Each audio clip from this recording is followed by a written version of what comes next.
तो माँ बाप को भी कम से कम उसमें थोड़ी रिलीफ मिलेगी। ज्यादा पैसा दो और मजबूत रोड बनाओ, नोट दो वोट लो, दूसरा कुछ नहीं। टोल के पहले भी गड्ढे बहुत है और यहाँ पे इन लोग ने क्या इलेक्शन आएगा तो काम करेंगे, उसके बाद इलेक्शन जीत के आ गए तो चुप बैठ जाएंगे। खाना पीना आज इतना महंगा हो गया, रहन सहन इतना महंगा हो गया है। दोस्तों, महाराष्ट्र में चुनाव सर पर हैं और ऐसे में जितनी भी राजनीतिक पार्टियां हैं अब वो अपने अपने तरीके से कोशिश कर रही हैं महाराष्ट्र की जनता को, चाहे वो मुंबई में बैठा हो चाहे महाराष्ट्र के किसी भी गांव में बैठा हो, उसको रिझाने की कोशिश की जा रही है। चाहे वो सत्ताधारी पार्टी हो या फिर अपोजिशन में बैठी पार्टी हो। जो सत्ताधारी पार्टी है वो कहती है कि हम बहुत काम कर रहे हैं, कई स्कीमें ला रहे हैं, जनता की भलाई कर रहे हैं, और जो अपोजिशन पार्टी है उनकी तरफ से कहा जाता है कि कोई सरकार में काम नहीं हुआ, सरकार बदली जाएगी, बहुत सारे काम जो होल्ड पर है वो काम किए जाएंगे। महाराष्ट्र की जनता के भी दिमाग में कई सारे ऐसे मुद्दे हैं, कई सारी ऐसी बातें हैं जो वो कहना चाहती है, और आज हम महाराष्ट्र के खासतौर से मुंबई की जनता से हम बातचीत करेंगे और जानेंगे कि ऐसी कौन सी समस्या है या ऐसे कौन से मुद्दे हैं जिनको लेकर के वो इस बार ध्यान में रखेंगे जब वो वोट देने जाएंगे। तो आइए शुरुआत करते हैं, चलते हैं।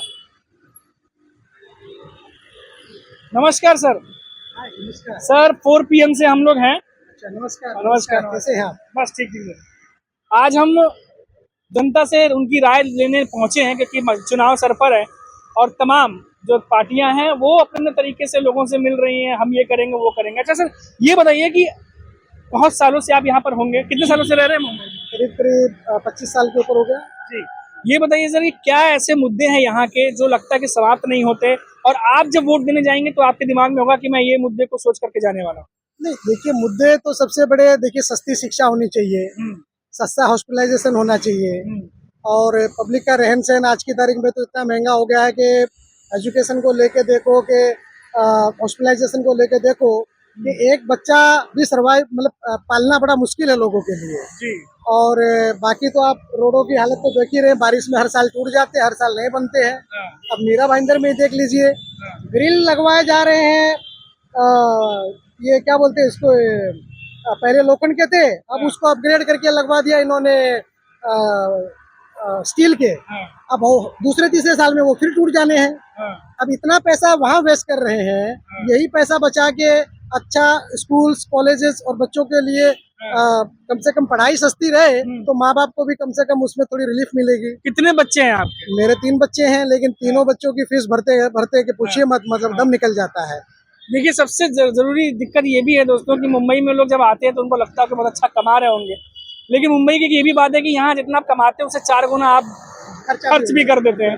अब बताइए, इतना एजुकेशन महंगा, ये हमने बहुत लोगों से बातचीत किया, बहुत ज्यादा एजुकेशन महंगा। हमने देखा कि बहुत सारी योजनाएं चल रही हैं, लाडली बहन योजना है, तमाम योजनाएं चल रही हैं। लगता है कि इससे सरकार को कुछ फायदा होगा या इसके अलावा कुछ और करते तो ज्यादा और बेटर होता? नहीं, मैंने बताया ना आपको, देखिए ये लाडली बहन योजना है, ठीक है, सरकार ने शायद अपने फायदे के लिए स्टार्ट कर दी होगी है, लेकिन इससे भी अच्छा अगर हर एक एरिया में सरकारी स्कूल हो, और मैंने बताया जैसे कि फीस कम हो, सरकारी हॉस्पिटल्स हो, और जैसे बस सेवा हो प्रॉपर।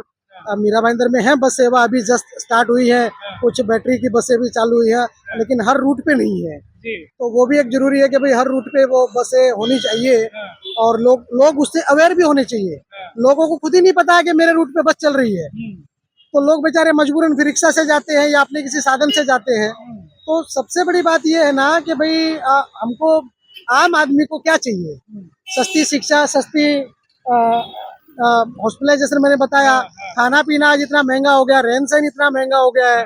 आज रिक्शा भी अगर आप लेंगे यहाँ से, पहले 5 से 10 रुपए में आप स्टेशन पहुंच जाते थे, आज वही हमारे यहाँ से रिक्शा पकड़ के जाते हो 35 रुपये 40 रुपया लग जाता है, तो कितना 8 गुना कम से कम महंगा हो गया है। तो इसके ऊपर थोड़ा कंट्रोल करना चाहिए। भले ही थोड़ा, ठीक है, जानते हैं कि भाई पेट्रोल हर चीज तो महंगी हो ही गई है, लेकिन फिर भी अगर सरकार का कंट्रोल इस पे हो तो बेहतर है। जी बिल्कुल। अभी बहुत सारे लोग हैं, हम उनसे भी एक बार बातचीत करेंगे जनता की, जैसा कि उन्होंने बताया। सर, आपका नाम बता दीजिए। राजेश दीवान मेरा नाम। राजेश जी जो है कई सारी ऐसी बातें बता रही हैं, और सिर्फ ये इनकी समस्या नहीं है, कई सारे ऐसे मुंबई में रहने वाले लोग हैं जो हॉस्पिटल के बहुत महंगे खर्चे, बहुत ज्यादा एजुकेशन के खर्चों से परेशान है। कुछ और भी लोगों से हम चलते हैं, बात करते हैं और जानते हैं कि भाई इस बार के चुनाव में उनके क्या मुद्दे होने वाले हैं। आइए। तो देखिए, आज हम लोगों से बातचीत कर रहे हैं और कहते हैं कि मुंबई में अगर लाइफ लाइन के बाद अगर कोई बहुत ज्यादा जरूरी है लोगों को जल्दी पहुंचने के लिए, तो वो है हमारे ऑटो रिक्शा वाले। भैया ये बताइए, अभी आप लोग लगातार चलाते हैं गाड़ियां, हमने देखा कि बहुत सारी समस्याएं हैं, तो कुछ समस्या अपनी भी बताइए ताकि लोग आज सुने समझें। इलेक्शन आने वाला है, कम से कम हमारे नेताजी लोग भी सुने। भाई इलेक्शन आएगा तो कुछ मतलब नहीं है ना। इलेक्शन में रोड बनाओगे, बाद में वापस खड्डा हो जाएगा, उससे मतलब नहीं है ना। इधर देखे ना, रोड में इतना गड्ढा है ना, यहाँ से तो अपना सिग्नल तलक पूरा गड्ढे गड्ढे। और इतना 2 बार मैंने क्या सुबह से गाड़ी चला, 2 बार मेरा टायर पंक्चर हो गया है। अच्छा। और बड़े बड़े गड्ढे, और ट्रैफिक देगा ना 1 से 2 घंटा निकलने में निकलता है। यहाँ से स्टेशन जाने के लिए 1 से 2 घंटा लगता है। क्यों? क्योंकि ट्रैफिक की वजह से पूरा जाम हो जाता है। एक तो सिंगल रास्ता है और गड्ढे भी बहुत है, गड्ढे की वजह से पूरा जाम रहता है। एक बार हम दिखाते हैं दर्शकों, एक बार आप आइए, कैमरामैन मेरे इधर आइए, जरा ये रोड दिखाइए।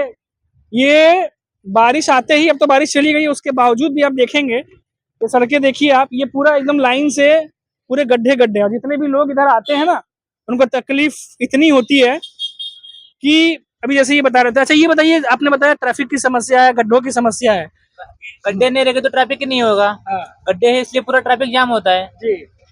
इसके वजह से। यहाँ पे देखे ना, यहाँ से वहां तक पूरा थोड़ा बीच में रास्ता अच्छा है, बाकी सब खड्डा। अभी 8 दिन पहले बना के गए, वापस खड्डा चालू हो गया।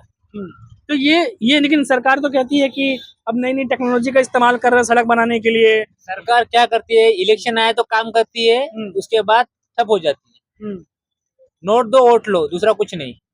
लेकिन ये यहाँ पे तो बहुत कुछ किया जा रहा है। वो कहते हैं कि हम सड़कों के लिए नए नए तकनीक ला रहे हैं। अभी दिखाया जा रहा है कि महाराष्ट्र के अलग अलग हिस्सों में जो है गांव-गांव पे सड़क बन गई है। लेकिन ये भी एक तरीके से कहे कि मुंबई जो आर्थिक राजधानी कही जाती है, वहाँ ये हाल है कि जहाँ बड़ी बड़ी गाड़ियां चलती हैं, वीवीआईपीज रहते हैं, वहाँ की सड़कों का यह हाल है।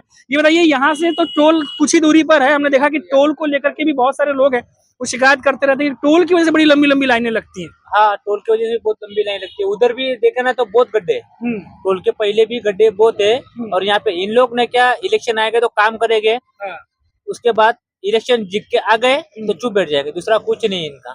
अच्छा, तो ये जैसे आपसे हमने बात की, जो बाकी आपके ऑटो रिक्शा वाले भाई बंधु हैं उनसे बातचीत होती होगी, आप लोग जब स्टैंड पे खड़े रहते हैं, क्या कहते हैं वो बातचीत होती है? कुछ नहीं, ये गड्ढा कब बनेगा, पहले बना के गए वापस वैसे हो गया, तो गड्ढा कब बनेगा बस।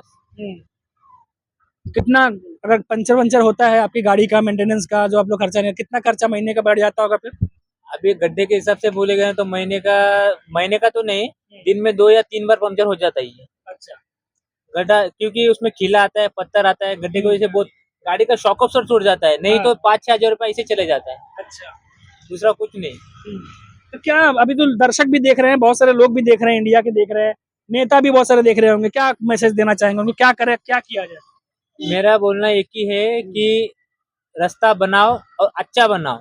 कम पैसे में, पैसा कम दोगे तो रास्ता भी कम बनेगा, ज्यादा पैसा दो और मजबूत रोड बनाओ। कहने का मतलब घपला मत करिए। घपला बहुत है, पॉलिटिक्स में घपला बहुत है, दूसरा कुछ नहीं। बिल्कुल, इन्होंने कहा घपला मत करिए। चलिए आपके ये तो देखा आपने, कोई हालांकि बहुत सारे लोग हैं जो कैमरे पर आने को तैयार नहीं थे, और जो कैमरे पे आने को तैयार थे उनसे हमने बातचीत की, और क्या कुछ मुद्दे हैं वो थोड़ी सी हमने कोशिश की आप तक लेके आने की। मुंबई में आप जानते ही हैं कि यहाँ पर लोग जो है, यहाँ के जो है वो तो है ही, बाहर से भी लोग यहाँ पर आते हैं रोजगार के चक्कर में, कुछ 2 पैसे ज्यादा कमाने के चक्कर में। लेकिन यहाँ पर आप देखिए कि लोगों का क्या मानना है कि जिस हिसाब से एजुकेशन इतनी महंगी हो गई है, हॉस्पिटल के खर्चे इतने ज्यादा हो गए हैं, ऊपर से जो आमतौर पर जो बेसिक चीजें हैं, जैसे कि हमने देखा अभी सड़कों का मुद्दा, हालांकि इस मानसून में बहुत ज्यादा ये गरमाया भी था, मानसून का मुद्दा हमने देखा। सिर्फ शहरों के भीतर की बात नहीं है, हाईवे की बात कर लीजिए आप, चाहे मुंबई नासिक की हाईवे की बात कर लीजिए, मुंबई गोवा हाईवे की बात कर लीजिए, ये तमाम सड़कों की हालत हमने देखी थी, और कैसे विपक्ष ने जो है इस पर सरकार को घेरने की कोशिश की थी, वो भी हमने देखी थी। और यहाँ जब हमने आज बात की है तो हमें वही चीज सुनने को मिली है, जब हमने दिखाया कि किस तरीके से एक ऑटो रिक्शा वाले ने भी अपनी जो बयां है, जो दुख है, दर्द है, उसको बयां किया, और साथ ही साथ एक कॉमन मैन जो कि एजुकेशन के खर्चे से और हॉस्पिटल के खर्चे से परेशान है, वो भी जो है अपने दर्द को बयां किया। वो हालांकि भले एक इंसान बात कर रहे हो, 2 इंसान बात कर रहे हो, लेकिन ये अमूमन हर दूसरे तीसरे इंसान की तकलीफ है दोस्तों। फिलहाल अभी के लिए इतना ही, तब तक आप देखते रहिए 4 PM महाराष्ट्र, और मुझे इजाजत दीजिए, नमस्कार।